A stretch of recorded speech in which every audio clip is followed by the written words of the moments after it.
Morning students, आज हम पढ़ेंगे कि साइक्लोन की फॉर्मेशन कैसे होती है। साइक्लोन क्या होता है, जिसे चक्रवात या बवंडर बोला जाता है। साइक्लोन बनता कैसे है, उसे बनने के लिए एनर्जी कैसे मिलती है, तो ये सब हम आज रीड करेंगे। The energy required to form and sustain a cyclone comes from the heat of condensation of water vapour present in the moist air rising from the surface of hot sea water. आपको पता है जो सी water होता है, जब उस पर सन की रेज पड़ती हैं तो वो वाटर गर्म हो जाता है, जिसके कारण वाटर वेपर्स बनते हैं। वो वाटर वेपर्स राइज अप होते हैं क्योंकि हॉट एयर वो हल्की होती है ना, इसलिए वो राइज अप होते हैं, ऊपर जाते हैं, कंडेंस होते हैं वाटर वेपर। तो वो जो सन रेज की एनर्जी थी वो वाटर वेपर्स में थी। अब वाटर वेपर्स कंडेंस होंगे, क्लाउड्स बनेंगे, वाटर ड्रॉपलेट्स बनेंगी, तो वो एनर्जी रिलीज तो होगी ना। तो वो एनर्जी जो रिलीज होती है वो उस सी वाटर को और ज़्यादा गर्म करती है, तो जिसके कारण और ज़्यादा वाटर वेपर्स बनते हैं, और ज़्यादा वाटर वेपर्स ऊपर जाकर कंडेंस होते हैं। तो ये एनर्जी है ना जो heat of condensation water vapour की, वही साइक्लोन को बनने और सस्टेन करने में हेल्प करती है। This will become clear from that the following discussion. We know that water absorbs heat, water heat को एब्जॉर्ब करता है and changes into water vapour, जिसके कारण वाटर के वेपर्स बनते हैं।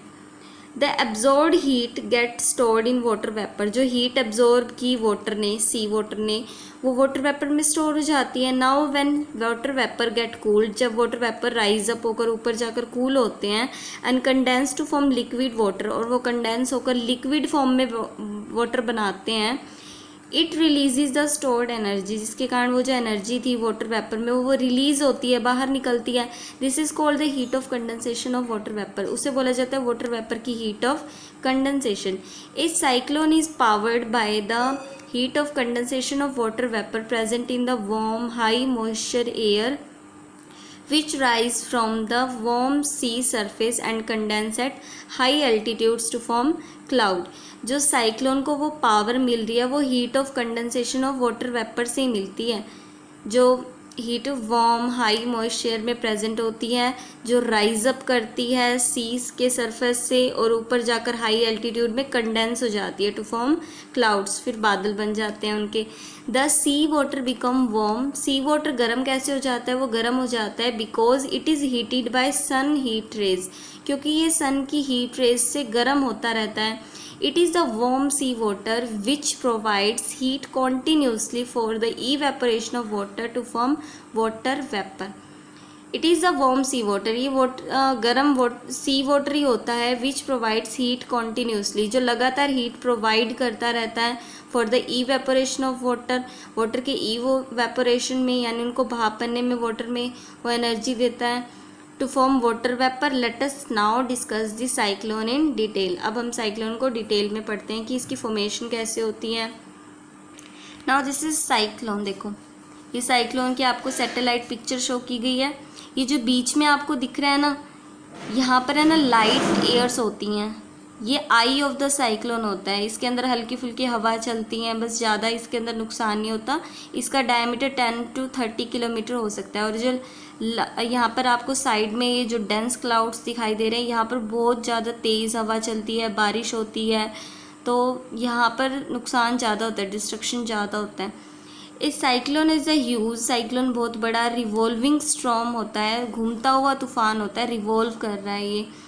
Caused by very high speed winds, जो किसकी वजह से आता है, बहुत हाई स्पीड की विंड्स की वजह से आता है। Blowing around a central area of very low pressure in the atmosphere.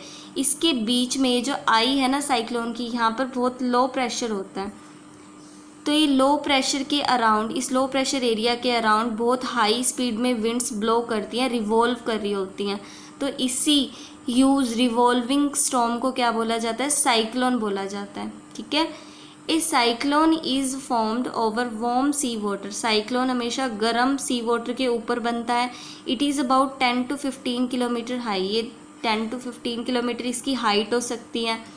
A cyclone revolves due to the force exerted by the rotation of earth. Cyclone घूमता क्यों है, क्योंकि अर्थ हमारी रोटेट हो रही है, जिसके कारण हवा भी सर्कुलर मोशन में चलती हैं। तो जिसके कारण ये साइक्लोन भी रोटेट करने लगता है, क्योंकि स्पीड विंड्स की बहुत ज़्यादा हाई होती है, वो सर्क्यूलर मोशन करने लगती हैं ज़ोर से, और जिसके कारण ये घूमने लग जाता है, रिवॉल्व करने लग जाता है। The centre of cyclone is अ काम एरिया, बहुत शांत एरिया होता है जो सेंटर होता है, due to very low pressure, क्योंकि यहाँ पर प्रेशर बहुत कम होता है। The centre of cyclone is called the eye of the cyclone, इस सेंटर एरिया को बोलते हैं eye of the cyclone. The diameter of eye of the cyclone varies from 10 to 30 kilometre. ये जो सिर्फ आई है ना, ये सिर्फ 10 to 30 किलोमीटर इतना ज़्यादा वेरी कर सकती है ये, तो आप अंदाज़ा लगा सकते हो सिर्फ आई ही इतनी बड़ी है 10 to 30 किलोमीटर। तो ये इसका साइड वाला पोर्शन तो 150 किलोमीटर के अराउंड इसका साइज़ हो सकता है फिर तो। The eye of the cyclone is a region, eye जो साइक्लोन का वो ऐसा रीजन होता है फ्री ऑफ क्लाउड्स, यहाँ पर कोई क्लाउड्स नहीं होते। It has only light winds, हल्की फुल्की हवा होती है इसके अंदर। Around the calm and clear eye of the cyclone, ये जो शांत और clear eye of the cyclone है, इसके चारों तरफ there is a cloud region of about 150 kilometres in size, इसके चारों डेंस क्लाउड होते हैं जो 150 किलोमीटर के साइज़ तक ये होते हैं, इनका साइज़ जो होता है 150 किलोमीटर तक जा सकता है। In this region there are very high speed winds, इस रीजन में ये जो चारों तरफ का एरिया बहुत ज़्यादा हाई स्पीड में विंड्स होती हैं, लगभग 150 kilometre per hour to 250 kilometre per hour. देखो कितनी ज़्यादा स्पीड है इसके आई ऑफ द साइक्लोन के चारों तरफ। Which are moving in circles around the eye, ये जो हवाएं होती हैं ना, ये इस आई के चारों तरफ ऐसे घूम रही होती हैं। Thick thunder storm clouds which produce heavy rain, यहाँ पर थिक थंडर क्लाउड्स होते हैं, यानी बिजली भी चमकती है, लाइटनिंग भी होती है और हैवी रेन भी होती है। Away from this region of clouds the wind speed gradually decrease, जैसे जैसे हम इस एरिया से दूर जाते जाते हैं ना, तो ये स्पीड विंड की डिक्रीज होती जाती है।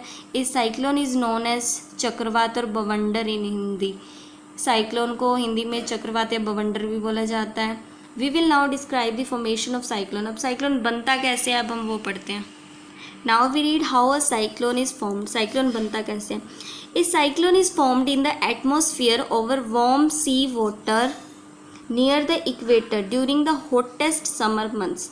ये जो साइक्लोन होता है ये वार्म सी वाटर के एटमॉस्फेयर में बनता है, जहाँ पर गर्म समुद्र का पानी होगा, उस एटमॉस्फेयर में नियर द इक्वेटर, जो इक्वेटर के पास पड़ते हैं ना वार्म सी वाटर, जहाँ पर, क्योंकि देखो वहाँ पर सन की रेज डायरेक्टली फॉल होती हैं, वो पानी इजीली गर्म हो जाता है, इजीली वाटर वेपर्स बन जाते हैं, ठीक है। तो इस कारण साइक्लोन उस एरिया में ज़्यादा बनता है जहाँ पर वार्म सी वाटर हो, जैसे कि near equator during the hottest summer month में बनता है, क्योंकि उसे बनने के लिए सन की हीट रेज चाहिए। फैक्टर्स लाइक, कुछ फैक्टर होते हैं, temperature, humidity, wind speed, wind direction and rotation of earth contribute to the development of cyclone. ये सारे फैक्टर्स होते हैं जो साइक्लोन को बनने में हेल्प करते हैं। देखो साइक्लोन को बनने में टेम्परेचर चाहिए, वाटर वेपर्स बनेंगे, मॉइस्ट एयर चाहिए, विंड की स्पीड अच्छी होनी चाहिए, विंड डायरेक्शन, रोटेशन ऑफ अर्थ ताकि वो रिवॉल्व कर पाए, इसलिए ये सारे फैक्टर्स होते हैं जो साइक्लोन की डेवलपमेंट में कंट्रीब्यूट करते हैं, हेल्प करते हैं। अब हम देखें साइक्लोन बनता कैसे है। The sun heats the sea water too much during summer, sun की जो हीट रेज होती हैं वो सी वाटर को बहुत ज़्यादा गर्म कर देती हैं गर्मियों के दिनों में।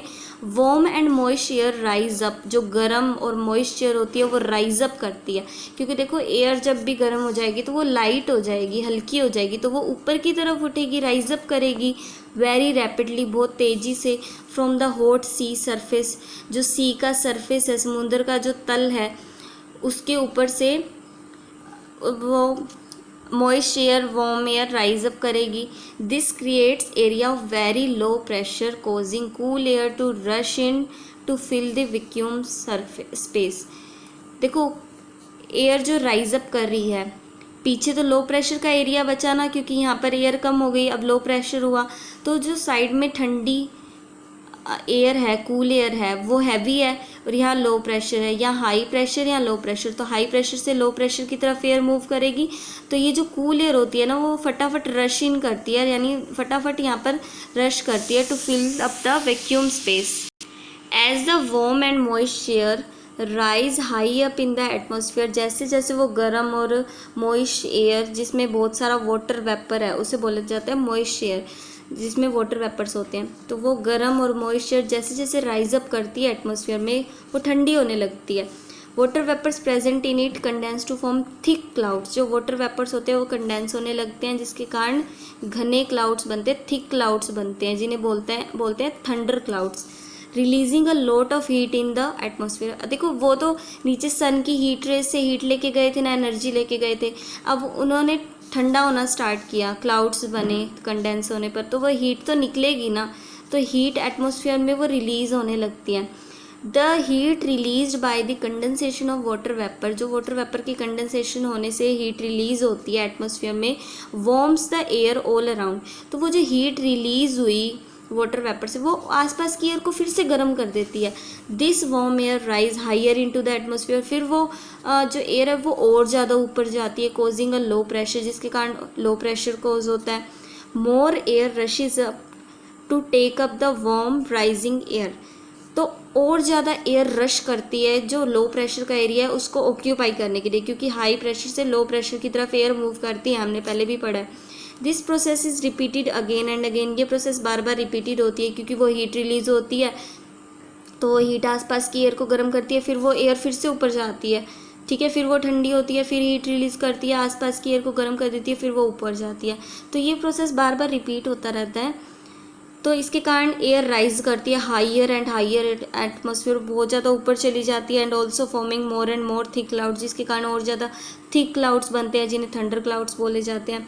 The constant rotation of the earth on its axis exert a force on it on the rapidly rising columns of air, ये जो राइजिंग एयर होती है इसके ऊपर जो अर्थ रोटेट कर रही है ना, तो ये देखो क्या होता है कि जो कूल एयर रश करी है वो सीधा रश नहीं करती, क्योंकि अर्थ रोटेट कर रही है तो थोड़ा ना उनका सर्क्यूलर मोशन रहता है, इस तरह से रहता है उनका, ठीक है, जिसके कारण ये एयर होती है वो गोल गोल घूमने लग जाती है, उसके लो प्रेशर के एरिया को ऑक्यूपाई करने के लिए इस तरह से गोल गोल घूमने लग जाती है, ठीक है। The force exerted by the rotation of earth makes the high speed winds revolve in the form of spiral moving upward with a great force and create a tunnel of a very low pressure inside it, जिसके कारण इसके चारों ओर तो air घूमती है but अंदर तो low pressure का एरिया ही है ना, तो अंदर क्या होता है लो प्रेशर का एरिया होता है जिसे टनल बोलते हैं। The swirling winds move faster and faster forming huge circles, इसके चारों ओर जो स्पाइरलिंग एयर होती है जो स्पाइरल की फॉर्म में घूम रही है तो ये ह्यूज सर्कल बनाती हैं। This weather condition consisting of a system of high speed winds revolving around a central area of very low pressure is called cyclone. ये जो कंडीशन है वेदर की जिसके अंदर हाई स्पीड विंड रिवॉल्व कर रही है around a central area of very low pressure, अंदर तो लो प्रेशर का एरिया है, इसके चारों ओर विंड्स स्पाइरल मोशन में ऐसे रिवॉल्व करती हैं, इसे बोला जाता है cyclone. The area of very low pressure at the centre of cyclone is it's I, जो अंदर लो प्रेशर का एरिया है उसे बोलते हैं eye of the cyclone. Once a cyclone form, जब एक बार साइक्लोन बन जाता है it begins to move over the surface of sea, तो ये जो सी का सरफेस होता है उसके ऊपर मूव करने लगता है, ठीक है। It is sustained by the steady flow of warm and moisture from the warm sea water, ये सस्टेन करता है यानी ये बनता रहता है क्योंकि इसे वार्म और मॉइस्चर सी वाटर से मिलती रहती है, ठीक है। अगर इसे सी वाटर से वार्म और मॉइस्चर ही ना मिले तो ये तो बनना बंद कर देगा, धीरे धीरे इसकी स्पीड कम हो जाएगी, इसका साइज़ कम हो जाएगा और ये ख़त्म हो जाएगा। लेकिन सी वाटर के ऊपर वार्म सी वाटर पर ये बनता रहता है क्योंकि इसे वार्म और मॉइस्चर मिलती रहती है। The strongest wind and the heaviest rain occur in the towering thunder clouds about 20 to 30 kilometre from the centre of the cyclone. Cyclone के सेंटर से 22 किलोमीटर आगे थंडर क्लाउड्स में हैवीएस्ट रेनफॉल होती है, स्ट्रॉन्गेस्ट विंड चलती हैं। The end of the cyclone comes quickly if a cyclone move over land, जब ये लैंड पर मूव करने लगता है ना, देखो घूमता घूमता ये लैंड पर आ जाता है तो इसका एंड स्टार्ट हो जाता है, इसका खात्मा स्टार्ट हो जाता है, बिकॉज लैंड से इसे मॉइस्ट और वार्म एयर नहीं मिलेगी ना, इसलिए because it no longer receive heat energy, क्योंकि इसे हीट एनर्जी में नहीं मिलती, मॉइस्चर नहीं मिलता फ्रॉम सी वाटर से जब ये लैंड पर आ जाता है। तो a cyclone is known by different names in different parts of the world. अलग अलग वर्ल्ड के पार्ट्स में इसे अलग अलग नामों से जाना जाता है। For example a cyclone is called hurricane in American continent, American continent में इसे हरिकेन बोला जाता है। A cyclone is called typhoon in Japan and Philippines, Japan और फिलीपींस में इसे टाइफून बोला जाता है, और ऑस्ट्रेलिया में इसे विली विली बोला जाता है। तो इस तरह से अलग अलग जगह में इसके अलग अलग नाम होते हैं।